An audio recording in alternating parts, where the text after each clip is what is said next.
Perfect. So I've got Shannon McCracken with me. Shannon from the Nonprofit Alliance. Hi, good morning to you. Good morning, Justin. We've made it to Friday. Yes, sure indeed.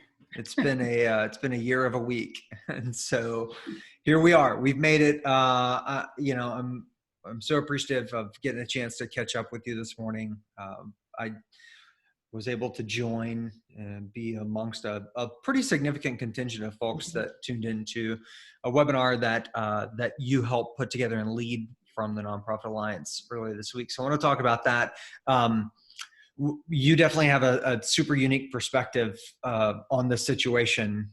Sure. Because of, one, your background from being on the nonprofit side, right? From your time at Special Olympics and other places. But then also your current role at the Nonprofit Alliance, which is an industry association that's geared specifically for nonprofits. So I'm just curious, like your perspective on this past week and what this week has looked like for you. You put it perfectly. It's been a year of a week. Is that right? Friday, like, yes, Groundhog Day. But it's been a heavy week for us. We canceled our first fundraising and marketing conference that was scheduled for the middle of April. We had a sold out event, 350 people coming. But clearly it was at the point where it was impractical and unsafe and actually illegal to hold that event. So the decision was made for us, but that's tough. The amount of time and work that so many people have put in to get to this point and get so close. Yeah. We're in good company with a lot of other associations that have had that same decision placed on their laps. So I know there's a shared empathetic community there with that. Right. But it's really struck me this week, the grace and the understanding that people have been bringing to this. We were chatting just a few minutes ago, just about all of us participating in more live meetings and Zoom meetings and so forth from home than we've done in the past year, probably. And I was on a call yesterday where we started with ground rules saying, we know you've been doing this all day, and everybody is trying to still create this sense of perfect business continuity. And if your young child or your pet or your stir crazy roommate wanders through in the background in the midst of this, like, that's okay. Judgment free zone. Let's just all be in this together. Yeah. So that personal connection, I think, with people, but the nonprofit community, the way organizations are stepping up. I mean, nonprofits are always filling that gap between where government agency stops and fulfillment of a greater need. And that has never been more apparent and more visible than this week, from direct service to just reassuring and factual communications for vulnerable populations, and doing all of this while our resources feel very stretched. It's just the best of the sector.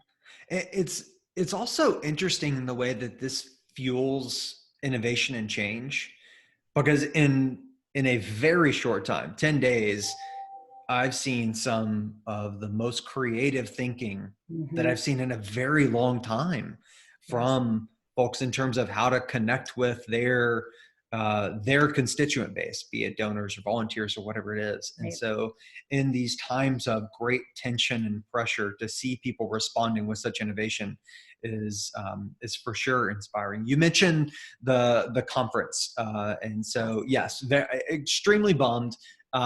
However, from the beginning of your messaging about the potential change in the conference, you said that, we're prepared to have this be virtual.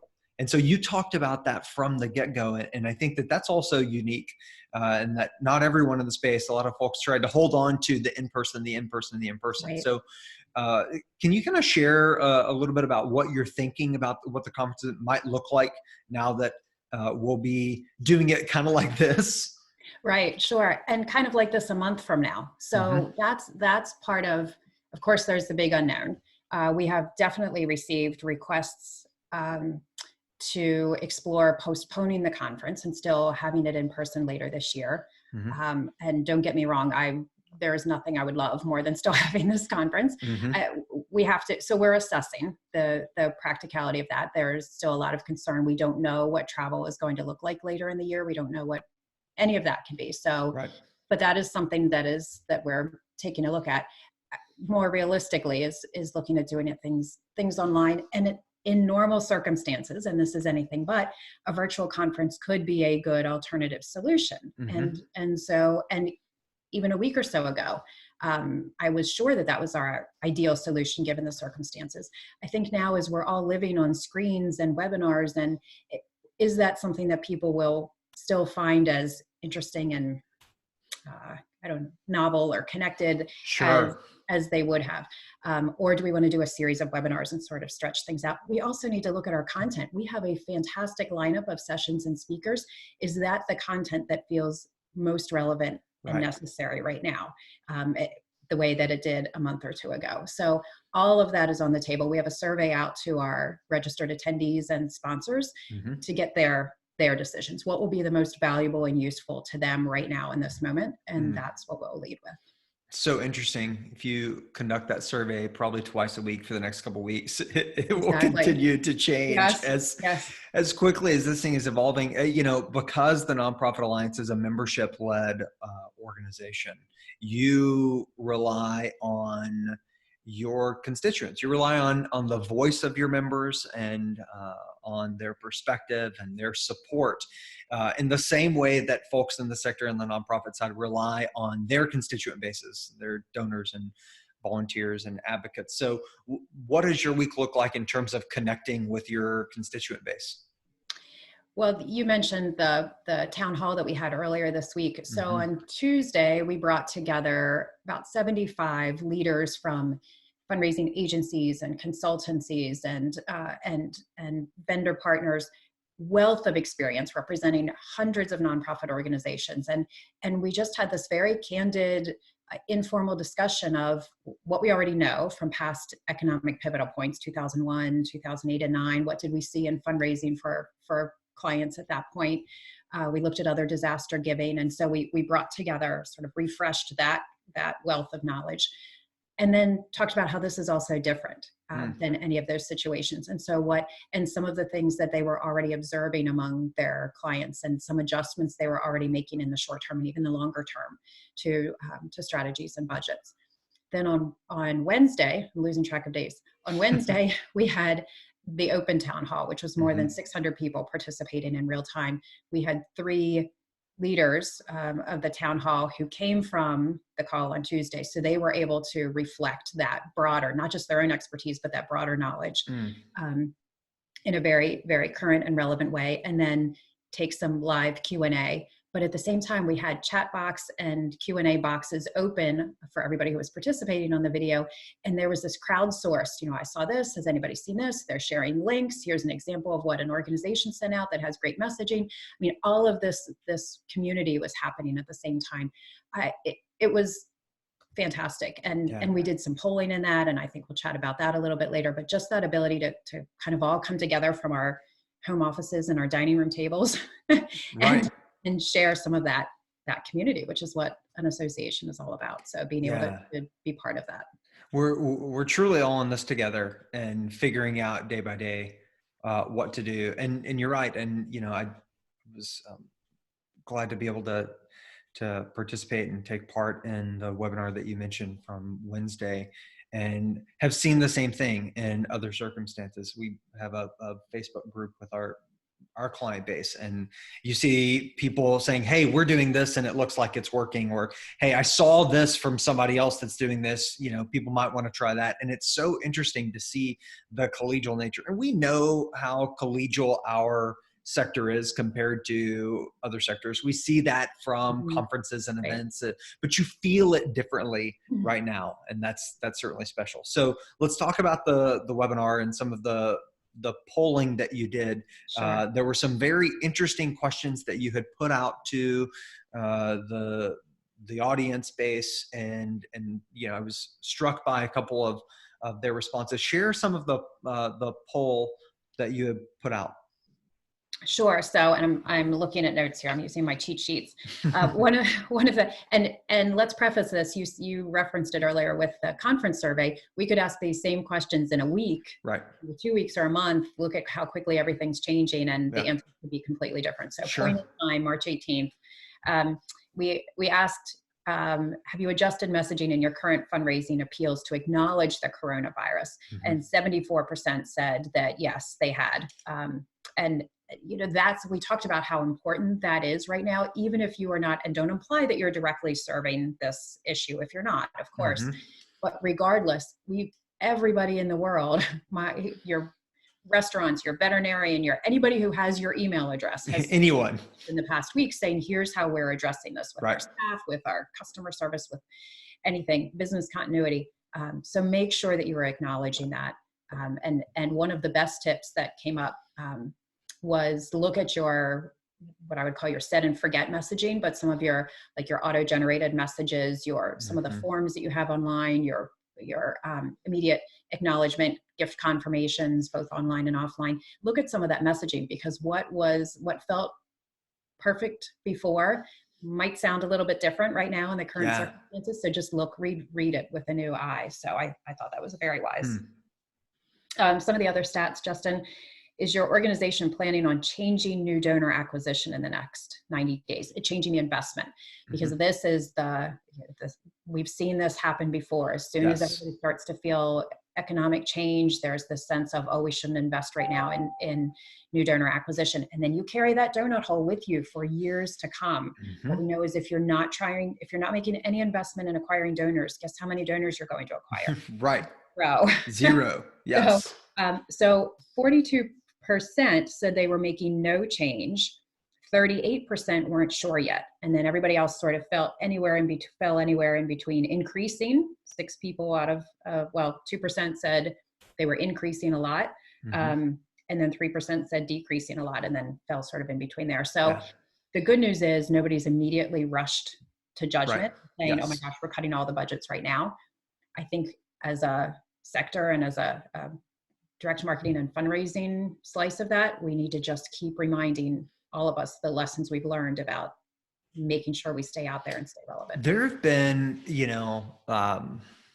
presentation after presentation, and at this point, in some cases, it's become mythology around some of those big organizations that have made those significant cuts and the impact that it's had. So I'm with you. I hope that we stay on the right side of that.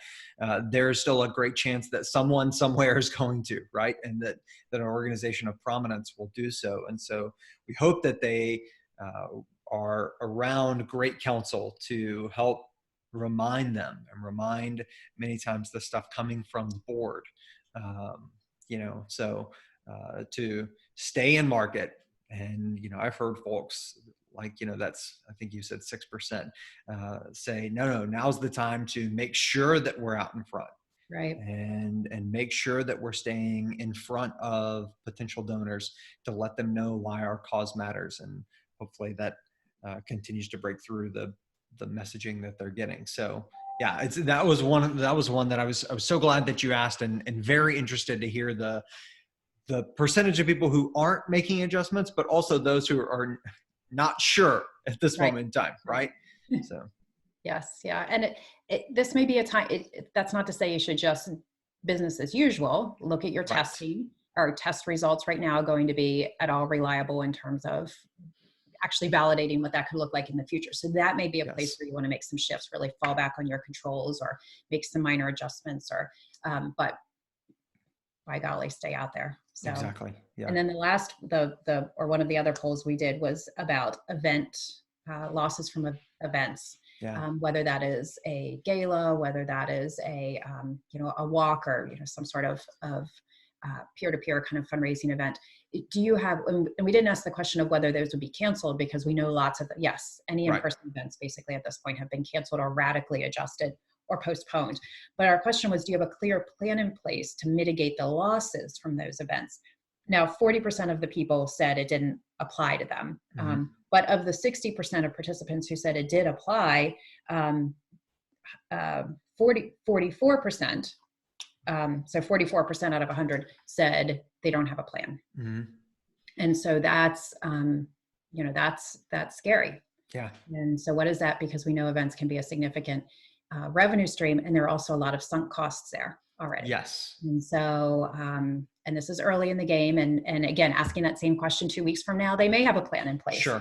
but this is something we just recognize has caught a lot of organizations and a lot of people off guard.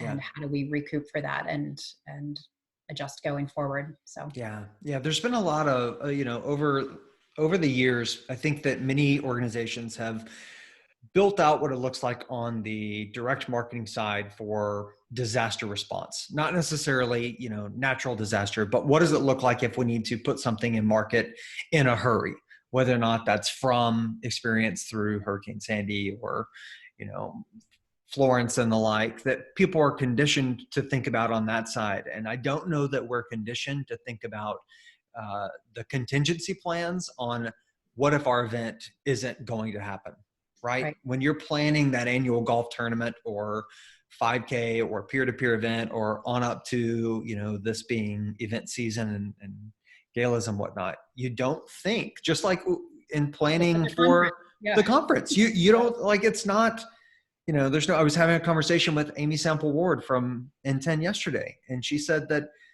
even 2 weeks ago, people were asking in their staff meetings, hey, what if this gets canceled? And she said, there's no way. Why would we do that? And so that is going to be a significant lesson from this is how to prepare for if your event does get shifted on you, right? Yes. So super interesting, and a surge in interest in what it looks like to do events virtually, right? A surge in activity on platforms like Twitch and other live streaming platforms where you can recreate some of that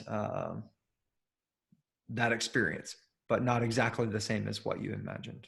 So right. Yes. Okay. So last question that I've got for you. So up until, let's say, I don't know, 10, 11, 14 days ago,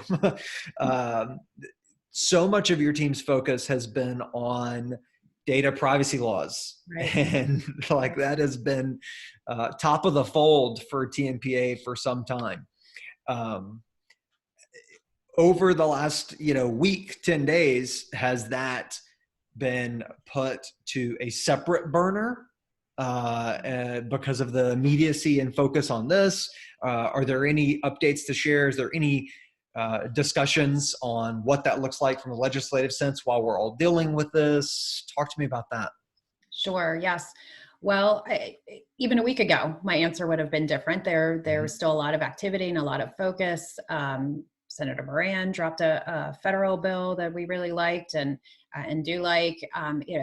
There's activity happening up to that point when all of a sudden, just like the rest of the world, all the legislators needed to shift and focus on relief packages and things that are very pertinent to the national crisis at this point. So there's, like, right now, I would say a lot of those things are paused. A lot of state legislatures have gone out on unplanned recess. Right. So that progress has halted or paused right now. We will see when it resumes and what that looks like. We've been active on it to this point. We are still having conversations with legislative offices on it. It's just not anybody's highest priority. So at the state level in California, we saw a letter that that is asking the Attorney General and for potentially pushing back that July 1 compliance effective date, because first of all, there's the regulations still aren't final. The AG has released a third set and the comment period is right now for people who are commenting on it.